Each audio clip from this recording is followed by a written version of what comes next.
오늘의 공모주 청약일이 9월 10일에서 9월 11일인 박셀바이오입니다. 업종은 바이오, 주력 사업은 항암면역 세포치료제 개발. 전남대 의과대학과 임상백신 연구개발 사업단에서 분사한 바이오 벤처로 자연산의 세포와 수지상세포를 활용한 항암면역 치료 플랫폼의 강점을 보유한 회사. 현재 항암 치료제 시장은 화학요법, 표적치료, 면역관문억제제, 표적치료와 면역관문억제제의 혼합치료의 순서로 패러다임이 바뀌는 중이며, 특히 박셀바이오가 연구하고 있는 면역세포치료제는 면역관문억제제 중 하나로 항암치료제 개발 분야에서 글로벌 트렌드라고 할 수 있을 정도로 가장 주목받고 있는 상황. 박셀바이오는 면역계의 구성 요소 기준으로 크게 세 가지의 항암면역 치료 플랫폼 아래 진행성 간암과 혈액암인 다발 골수증을 대상으로 임상 이상 진행 중. 강력한 차세대 항암면역 치료제로 꼽히는 카티 치료제도 동물 실험을 통해 안전성과 효과를 확인 중이나 진행 속도는 다른 치료 플랫폼에 비해 속도가 느리다는 점. 퍼스트인 클래스로 동물 전용 항암면역 치료제도 개발하고 있는데 임상 완료 후 통목허가 진행 중이며 2021년에 승인되어 시판에 들어갈 예정. 기관 경쟁률은 94대 1로 현재 시장 선호 업종인 바이오 기업임에도 굉장히 저조한 경쟁률입니다. 기관의 참여 건수가 적었는데 막상 수요 예측에 참여한 기관 사이에서는 98.1%의 수량이 공모가 밴드 최상단 이상으로 제시된 것으로 보아 기관의 호불호가 확연히 구분되었다고 봐야 할 것 같습니다. 의무 보유 확약 비율은 11.68%로 긍정적으로 볼 수 있는 수치였습니다. 이제 앞서 제가 만든 옥석 진단 시트를 활용해서 옥석을 가려보겠습니다. 옥석 진단 시트를 처음 보셨다면 앞서 업로드한 동영상을 참고해 주시기 바랍니다. 1차 필터로 업종과 기관 경쟁률로 청약 참여 여부를 결정해 보겠습니다. 바이오 업종이긴 하나 기관 경쟁률이 300대 1을 넘지 못해서 패스하지 못했습니다. 1차 필터를 패스하지 못했으나 2차 필터에서 어떤 결과가 있는지 한번 확인해 보겠습니다. 첫 번째, 의무 보유 확약 비율은 11.68%로 긍정 시그널에 해당하며 3점을 주겠습니다. 두 번째, 유통 가능 주식 비율은 52% 수준으로 주의 시그널 1점을 주겠습니다. 세 번째, 청약일 직전 장외 거래 시세는 실거래 확인이 어렵지만 가장 최근 매수 호가 45,000원 수준, 매도 호가 55,000원 수준의 중간 가격인 5만원으로 간주, 공모가의 42.8% 수준이므로 2점을 주겠습니다. 네 번째, 가산점 항목 중에는 해당되는 내용이 없습니다. 합계 6점이 나왔습니다. 6점에 대한 해석은 옥인지 석인지 이기 확인이 안 되기 때문에 3차 필터에서 추가적으로 확인이 필요하겠습니다. 하지만 1차 필터를 통과하지 못했기 때문에 저는 청약을 포기하는 것에 무게를 두고 있습니다. 청약을 한다면 대출이 없는 순수 자금으로만 당일 일반 경쟁률을 보고 참여할 계획입니다. 그럼에도 불구하고 박셀바이오의 미련이 남는 건 수요 예측에 참여한 기관들이 제시한 가격은 공모가 최상단에 몰렸음에도 경쟁률의 영향으로 밴드 최하단에서 공모가를 결정한 점, 의무 보유 확약 비율은 비교적 양호했다는 점, 자연산의 세포를 적용한 항암면역 치료 분야에서 국내 정상급 기술을 보유했다는 점 때문에 진흙탕 속에 숨겨진 숨은 진주가 아닐까 다시 한번 보게 됩니다.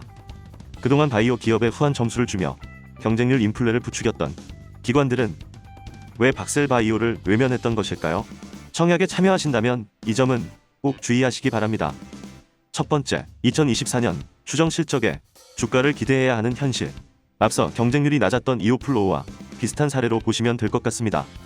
공모가 산정을 위해 피어그룹의 PER에 대입한 실적 기준은 2024년 추정 실적이었고 연할인율을 35% 적용하여 현재 가치를 산정했으나 흑자 전환이 예상되는 시기가 2024년으로 주가에 바로 영향을 줄 수 있는 상황은 아니라고 판단됩니다. 두 번째, 기대 이하였던 기술 수출 전략. 바이오 기업에 투자하기 위해서는 기술력은 당연하거니와 수익 창출을 위해 기업이 어떤 액션을 하고 있는지 진행 성과를 검토해야 합니다. 박셀바이오의 경우 자사의 기술은 노하우 기반이라 해외에 기술 수출을 했을 때 치료제가 안정적으로 개발되지 않을 가능성이 있다는 의견을 제시하며 제조 기술까지 개발한 이후에 이전 계약을 한다는 전략을 가지고 있습니다. 기술 수출에 대해 현재 성과가 없는 상태에서 신중한 전략을 택한 점이 기관들의 투심을 얼어붙게 한 것은 아닌지 냉철하게 생각해 볼 필요가 있겠습니다. 여기에 하나를 더 추가하자면 기술 수출 계획에 대한 실망감을 조금이라도 메우기 위해서인지 단기적으로 매출이 가장 먼저 기대되는 치료제로서 반려견용 면역 치료제를 퍼스트인 클래스로 내세울 만큼 그 가치가 있었는지도 다시 생각해 보게 합니다. 동물 헬스케어 상품 시장은 고성장하고 있지만 그에 비해 동물 의약품 시장의 성장은 그에 비해 더딘 것도 한계가 있다고 하겠습니다. 하지만 청약을 준비하시는 예비 투자자분들이 서운하실 수 있으니 희망회로도 돌려보겠습니다. 첫 번째, 저렴한 공모가. 박셀바이오는 자사의 항암 면역 세포 치료제 진행 상황을 녹십자랩셀, NK맥스와 비교했습니다. NK 세포 치료제 파이프라인의 임상 단계는 국내 2회 이상으로 녹십자랩셀과 가장 비슷하고, NK맥스는 미국 임상 1상을 제외하면 오히려 진행 단계가 빠릅니다. 녹십자랩셀과 NK맥스는 현재 시총 5천억대로 임상 단계만 놓고 시가총액을 비교하기에는 무리가 있지만 기술적인 역량에서 박셀바이오가 경쟁 업체의 여류에 있지 않다는 점이 중요합니다.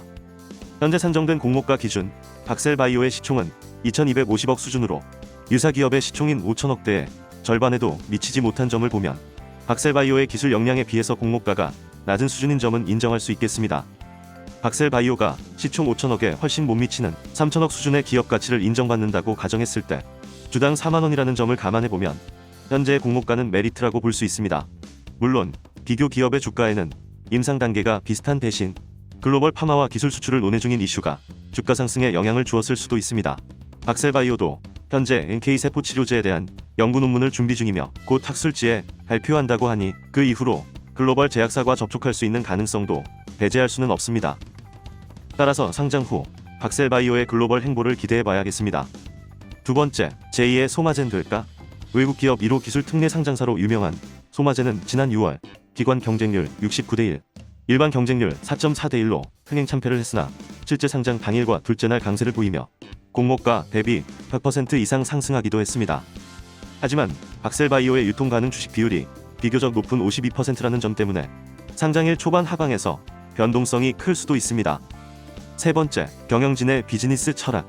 기술 수출에 대한 신중함이 진정, 완성도와 효능을 높이기 위한 전략이라고 한다면 최근 코로나 치료제 개발 이슈를 이용하여 주가만 띄우려는 일부 바이오 업체의 행태보다는 신약 개발에 사명감을 가진 CEO로서 훌륭한 철학을 가지고 있다는 점이 중장기적으로는 신뢰감을 줄 수 있는 요소라고 할 수 있습니다. 비즈니스에도 완벽한 성과를 위한 기다림의 미학이 때로는 필요할 것입니다. 2018년 상장한 바이오 기업 셀리버리가 공모가를 밑돌다 2년이 지난 지금 1000%나 상승한 것처럼 박셀바이오가 중장기적으로 제2의 셀리버리가 되지 말란 법도 없습니다. 이러한 이유로 열세를 극복하고 상승을 점쳐볼 수도 있겠지만 현재를 생각해보면 박셀바이오가 기술 수출에 있어 신중한 전략을 택한 만큼 일반 투자자들도 청약에 있어 신중한 결정을 하셔야겠습니다. 이것은 저의 의견일 뿐 투자의 판단과 책임은 투자자 본인에게 있다는 것 잊으시면 안 됩니다. 요약고시 다시 한번 정리해드립니다. 최종 공모가 3만원, 기관 경쟁률 94대1, 의무 확약 비율 11.68%, 청약 일정 9월 10일에서 9월 11일, 청약 한도 일반 고객 9,500주, 우대 고객 19,000주, 납입 환불일 9월 15일, 상장일 9월 22일, 주관사 하나금융투자. 이상 오늘도 공모주 한 잔이었습니다. 감사합니다.